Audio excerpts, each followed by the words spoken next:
ایک ملک کا بادشاہ ظالم اور کنجوس تھا۔ اس نے اپنے ملک میں اعلان کروا دیا کہ کوئی کسی فقیر مسکین کو صدقہ نہ کرے۔ جس کسی نے ایسا کیا تو میں اس کے ہاتھ کٹوا دوں گا۔ یہ خبر ملک میں سنسنی خیز کی طرح پھیل گئی۔ لوگ ڈرنے لگے صدقہ دینے سے۔ ایک دفعہ ایک فقیر مجبور ہو کر ایک عورت کے پاس آیا اور اسے بولا کہ مجھے کچھ کھانے کے لیے دے دو۔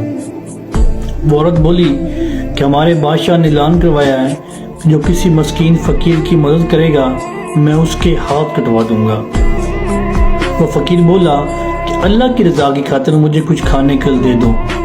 اس عورت نے اس بادشاہ کی سزا کی پرواہ کیے بغیر اس فقیر کو 2 روٹیاں دے دیں۔ فقیر دعائیں دیتا ہوا چلا گیا۔ جب یہ خبر بادشاہ کو ملی تو بادشاہ نے اس عورت کو بلوا لیا۔ اس عورت کے ہاتھ کٹوا دیے اور ملک سے باہر نکال دیا۔ اس عورت کا ایک دودھ پیتا بچہ بھی تھا۔ دودھ پیتے بچے کو وہ عورت ساتھ لے کر ملک سے باہر چلی گئی۔ کچھ ٹائم بعد اس عورت کو شدید پیاس لگی۔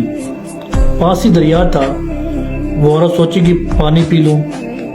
جیسے پانی پینے کے لیے دریا کی طرف جھکی تو وہ دودھ پیتا بچہ اس دریا میں گر گیا اور دریا نے اسے اپنے ساتھ بہانا شروع کر دیا۔ وہ عورت بہت پریشان ہوئی اور چیخنا شروع کر دیا۔ اچانک سے 2 نوجوان نظر آئے۔ وہ پوچھنے لگے کہ عورت تو کیوں چیخ رہی ہے، کیا پریشانی ہے؟